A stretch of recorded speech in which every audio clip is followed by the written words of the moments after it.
So what are the key features of C++? Why do we have to study C++? So object and classes. So this is the core concept of OOPS, object oriented programming. So here you write the program which is roaming around the object. Okay, we try to declare a class. For a class, we try to create an object which is the game changer in the programming. That's why this is called object oriented programming, because everything is roaming around this object. So this is one concept. This is used in real world modeling. Then encapsulation, data abstraction, right? Encapsulation means we try to encapsulate or bind together the variables and their functions. In C programming, you might have declared you might have used the concept of functions, maybe through call by value or call by reference, right? So there you have calling function and the called function. Like in main, for example, in main you write some statements and then you write a function fu1 with some variables a comma b, you call this, and then some statements. Outside you will have this int fun1 of int x comma y something. We have the statements like this here. So from here I am calling the function. Once I call the function, that the control jumps to this part. I will do the logic and again come back to this part here.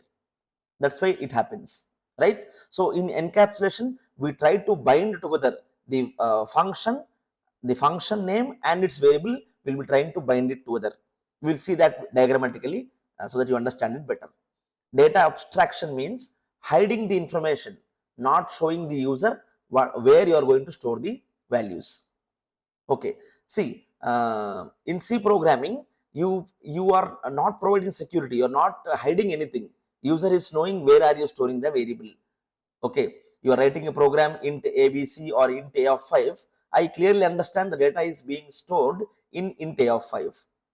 Okay, but in C++, hiding of non-required information, we will not show how the logic is implemented. Inheritance, the very important one. When you use inheritance, our programming becomes very easy, inheriting the properties of parent class to child class. Then we have polymorphism, same function name doing different task. I have same function name add, it will do addition as well. Same function name can also do subtraction. So I can give function names which are having same names. I can give function names with same name. Add. Maybe I'll just example. Add here with a comma b. This is one function. There can be another function add with a comma b comma c. This is allowed in C programming. In C++.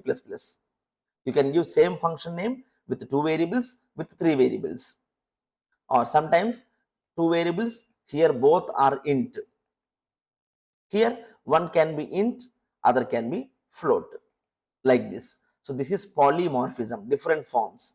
One function name, different forms, different purpose, many forms. Data hiding, we do security here. Message passing, okay, for communication. So these are the key important features of C++, especially object oriented programming. They ask you so many questions in interviews. Just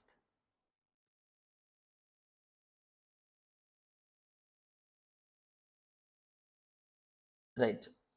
So in interviews, they ask you what are the major properties or what are the key features of object oriented programming. So the first one is object, class, then comes your encapsulation, data abstraction, polymorphism, data hiding, and message passing. Okay, very important concept. Next. So what is an object? Object can be anything. See, this is an object, phone is an object, this is an object. You have lot of examples for objects. Okay.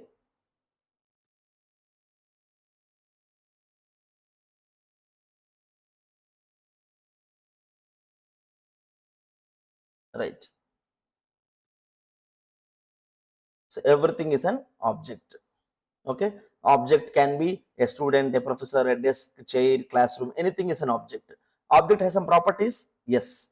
Right. So see, class. Class means car.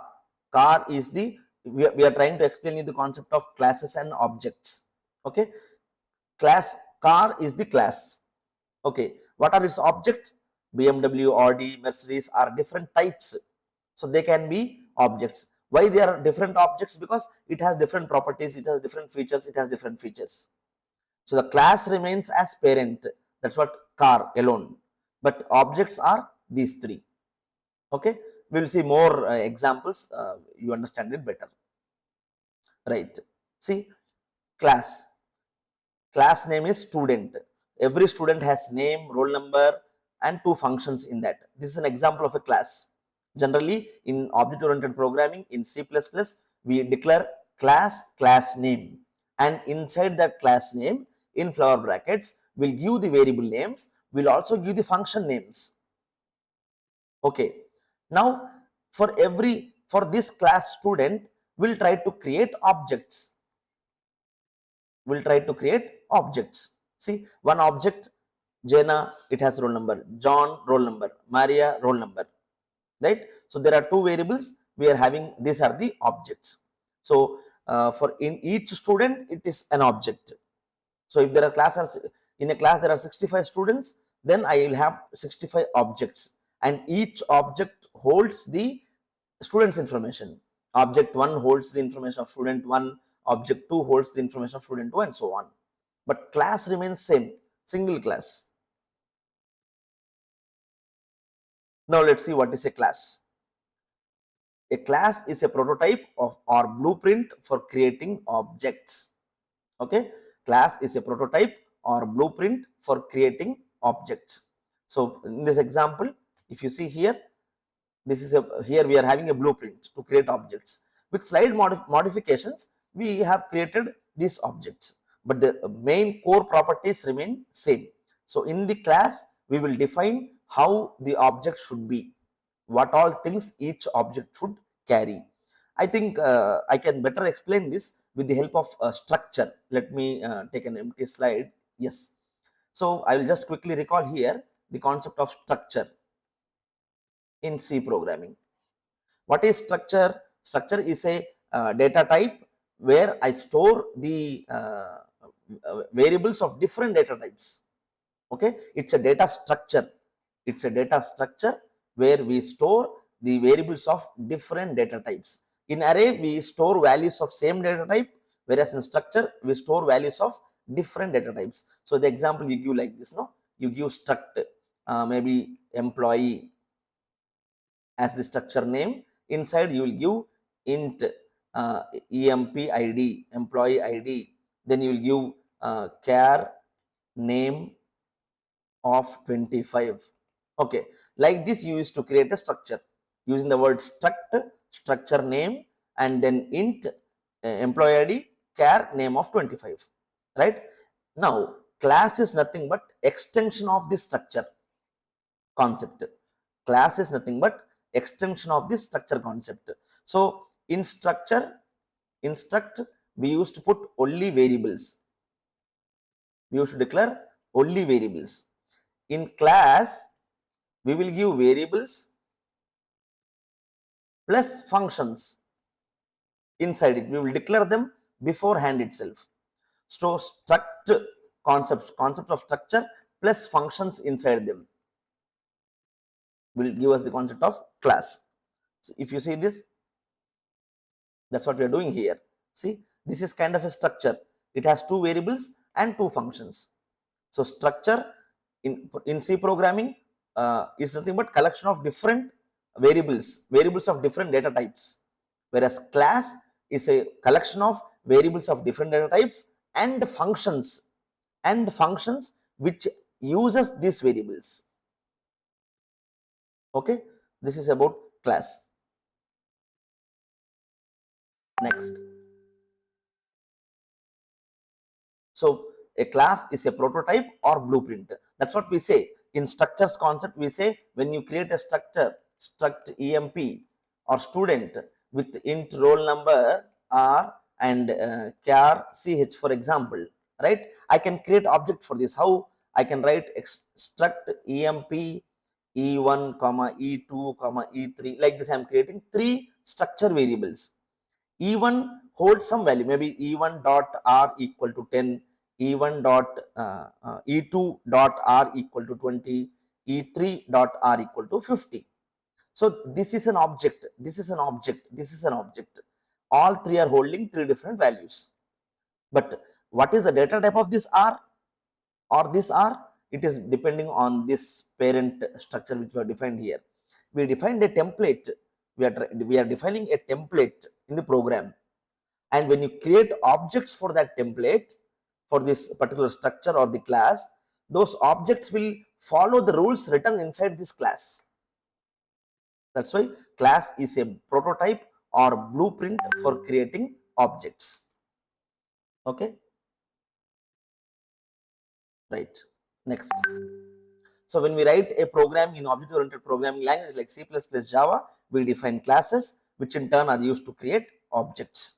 I hope you understood structure concept. Inside a structure, we declare only variables with of different data types. Whereas in C++ or in OOPS, we create classes, which is nothing but in classes we declare variables as well as functions in the class.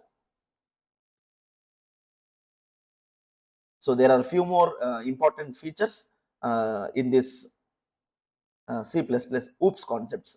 So just a second.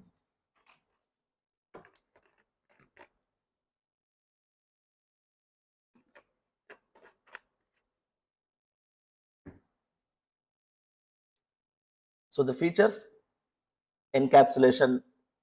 So we have seen only about class and object. So we are going to study about abstraction, reusability, these things. Let's see some examples to understand this. What is encapsulation? Capsule, capsule, that tablet, all kinds of chemicals or the required medicines are inserted inside a small, a cube kind of a structure, and they are packed it. We are capsule, no? That's why it's called encapsulation, right? What is encapsulation? Combining the variables and methods inside a class. Okay, combining the variables and method inside a single box is called encapsulation. Okay, in a class, this is the class. Inside a class, we are combining methods and variables together, binding them together. That is called encapsulation. What is abstraction? Abstraction means data hiding the data details. You see, in the simple example, calculator here, right? So when you do some operation, when you do some complex operation, like some mathematical equation, if you give as the input, it is giving you the output. Is it calculator showing you how it is doing it? Are you able to see the logic behind it? No. We are only giving input. We are seeing output. That is data abstraction. We are hiding unnecessary details from the user. User needs only to give input and get the output. That is being done in the calculator. This is called data abstraction or data hiding. Or each calculator has some battery, right? So when you keep using your calculator frequently, your battery goes down. Okay, so but how is the battery functioning? Is it shown to you here? No, it is hidden in the calculator.